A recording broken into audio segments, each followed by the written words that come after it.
What's up, people? It's your boy Perfection back again for another video. Okay, this one is important, guys. It's extremely important. Okay, I want you to listen up. In fact, let me just quickly turn down the sound. Right, I want you to listen very carefully. It's one of the most important videos I've done.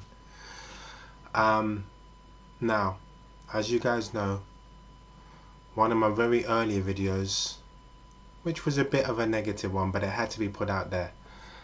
In fact, I'm not even going to tell you what video it is because it was a negative video, but it had to be put out there in the beginning just to kind of let people know about, mainly really in life, but people, there's a balance. There should always be a balance. You know, when people use the term dead weight, what do they mean by it? When they say don't bring that, that's dead weight. What does dead weight mean? What does it mean if someone refers to you as dead weight? What does that mean? So you can kind of, by the time we get midway into this video, you can kind of say to me, listen Luke, this kind of relates to another video that we've done, and you'll figure out for yourself. The reason why I'm not mentioning it is because this really isn't a negative video, whereas the previous one was. This is more of a positive video. And what I'll start with, there's quite a few stories I'm going to tell you guys, but the first story I want to start with is a story about, this is going back a long time ago now, it's going back about 16 years ago. I came across, back then on the internet, they had, when the internet 2004, they had a lot of forums, and I went into a particular forum, and I think it was on, we won't go into too much about what forum it was, blah blah blah. All I say is that this woman was having a conversation with other women, and she was saying that basically her husband, when she first met him, he was the most vibrant guy, he was hardworking, he was romantic, pulled out a chair and this and that, but then she said she started doing a lot for him, and it got to a point where he was just sitting around the house not doing anything. And I'm not gonna lie, I came with my negative self at the time, and I said to her, it's your fault. I said to her, it's your fault. You've turned a good man bad. Now people will say, well, what do you mean by that? And what I meant by it is that sometimes there's two kinds of people in this world. There's people that can kind of, people kind of like myself, that have to self-regulate, self-reflect, self-analyze, self-awareness. I have to have those things. I don't have to have those things. They I don't know whether it's naturally. With my life, I had to have those things in order to make myself a better person from the age of 19. So the first type of person is someone that just naturally kind of, looks back on the previous day or looks back at their life and say, how can I make things better? And then there's those that don't. They don't kind of focus on those things. They're not constantly thinking. They just go through life and, they learn as things go by. The problem with her is that when she got with her husband, which was a hard worker, she started doing every single thing for him. And he's one of those guys that, because he doesn't have self-awareness or isn't able to self-regulate, just put his feet up. He said, right, fair enough, if she's going to do everything for me, then I'm just going to allow her to do it. And she started doing this every single day. She was cooking for her husband, doing this, doing that, doing this, doing that, to the point where her husband just had his feet up, expecting everything to come back at him. Now, me myself, someone like me, when I'm in an environment where I feel someone is going too far, someone is, I walk into an environment and someone is offering me drinks. They say to me, don't worry Luke, I'll buy you all the drinks. Don't worry Luke, I'll drop you off home. Don't worry Luke. If I go into an environment where I feel a person is doing too much for me, I will naturally be self-aware and say to the person, whoa, relax. I'll get this drink this time.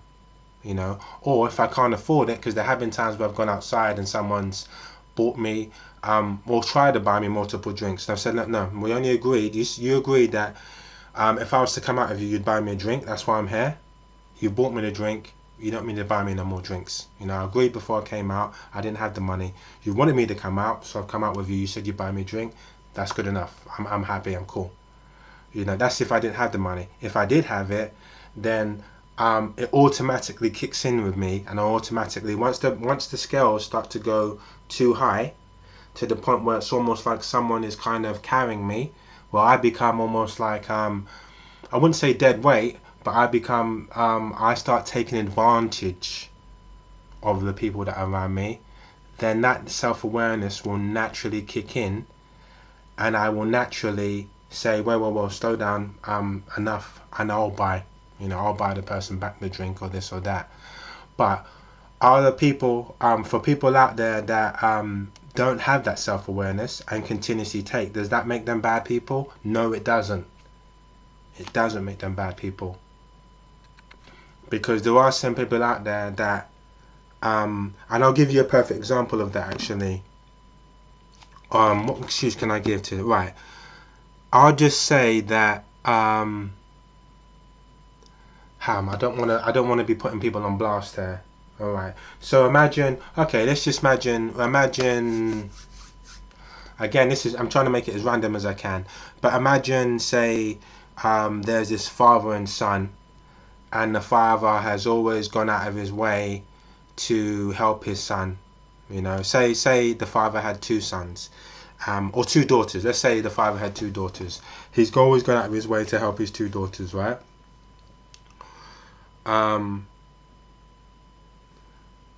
He hasn't been able to give them that much in life, but he's given them the most he can. Okay, now let's imagine that one of his daughters suddenly starts working, and she suddenly realizes that her father has always gone out of his way. Hasn't totally gone out of his way. You know, it's not like the father always put the daughter put his daughters first. He didn't. But you know, he made sure that they were dressed right and there was food on the table, so that he still had his own pleasures and men toys, whatever you want to call it. Yeah, he still had his fun and all that kind of stuff. But she's got to a certain age now, and she says to herself, right, I'm going to start giving back to my father now. And maybe she goes out there and she starts working, and whereas your average person will may give their parents, say, 20% of what they own, maybe this daughter suddenly decides, you know what, Dad, I'm going to give you, say, 50%,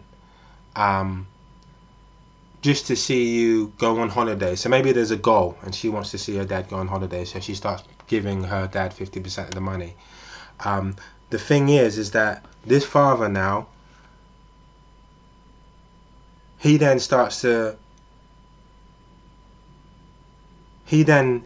in his mind says to himself, I've always helped my daughter. I've always, for these last, say, 20 years, I put myself out for my daughter. Now all of a sudden it's coming back. So he says to himself, for all of the years that I put in with my daughter, it's my turn now. She's suddenly helping me, you know. But generally, so he starts taking from his daughter. Now it gets to a point where he goes on holiday and he comes back. Maybe he comes back from holiday. Maybe the daughter's still maybe he's still asking his daughter for the same amount of money. Maybe it hasn't clicked into his mind that she's fulfilled her role. She's paid her father for the holiday, you know. In his mind, because she's giving it to him, he's going to start taking it on the plate. So the point I'm making is, maybe the daughter doesn't stop giving her father that 50%, because she waits for her father to suddenly say, daughter, thank you for helping me out, thanking you for paying the holiday, you don't need to do it anymore. But her father, in his mind, says to himself, no, if she's going to give this to me, I'm going to continuously take it. Does it mean that the father's a bad person? No, it doesn't. It doesn't mean that the father's a bad person. It means that the daughter has given him an inch and he's taken a mile. That's what it means. Generally in life, there's some people out there where if you give them a chance to benefit, to get a profit, or to take advantage of you, they generally will. I hope you understand where I'm coming from with this. The point I'm trying to make is that it's not every person that is bad. it's not every person that you genuinely try to help in life, and they take advantage of it, that is a bad person. Okay, it's not every single person that's like that, but there are some people out there that are genuinely walking around, and I've said this to you in my the difference between a nice guy being nice and a sellout video. There are some people genuinely walking around that are opportunists. They're looking to con, deceive, or get as much out of people as they can, and they don't feel disheartened through the process of hurting God knows how many people. They don't care about the age limit. They could be a child up to someone that's in their 70s. It could be someone disabled. They don't care who they rob from. These people, in my eyes, they're I'm not going to use the term what I used to use in previous videos. I'm just going to try to be more politically correct in this video and say that they're just scum of society.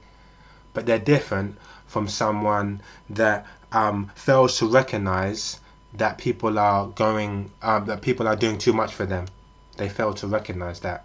Okay, but that's what this video is about. It's about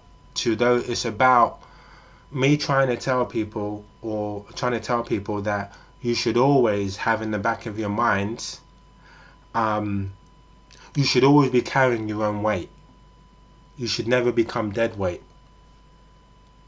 Unless you're totally disabled, unless there's a specific reason as to why you're doing it, then really you should never be allowing someone to carry you. Okay, I'm going to go into more stories, but the story that I want to start off with, right, so we've gone into the dead weight, gone into making a good man, how the wife made her good husband become a bad man by doing too much. Okay, she basically, it became a habitual thing for him to routinely do nothing. He went from someone that routinely was doing things around the house to his new habit now. His new habit was doing nothing. It became a program in the brain to no longer do anything because his wife was doing everything for him, and he wasn't one of those people that could genuinely click on and figure out what was going on. Okay. There's a video that I want to put in the link actually, and I want you guys to watch it.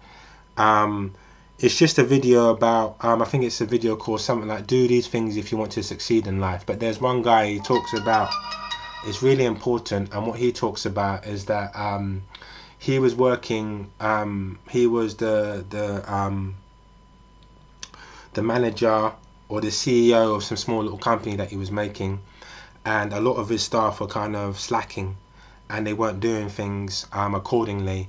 And he said that, what I decided was I was going to use the information and the kind of knowledge that was given to me and apply it to my staff to try to make them better. He said that I made it my goal to go out my way to make these people successful. He goes, I was going to do it and until it killed me. And then he makes a joke and he goes, you know what happened? I almost died. And then he goes on to say that genuinely in life, you don't make good people, you find them. Yeah, good people can't really be made. And this goes back to a video that I did on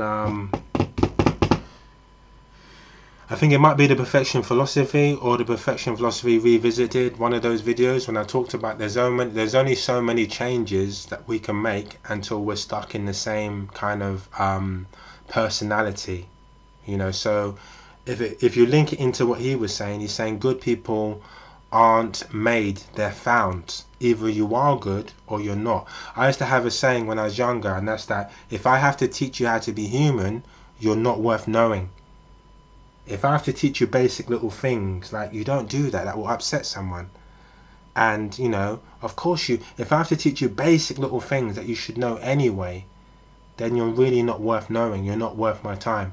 But I hope you got a little bit of a gist of the first video, and we're going to get into the second video and we're going to go for a few more stories, because at the end of it, basically, I don't want you, if you're watching this, especially if you're young, There's probably people out there in their, like, 30s or late 20s or maybe 40s and all of that. I don't know whether they can change, but I do know that it's sad when you come across some people sometimes and they're behaving in a way where they're kind of putting themselves down. They're taking power away from themselves, and people don't respect them for it. People talk down to them for it.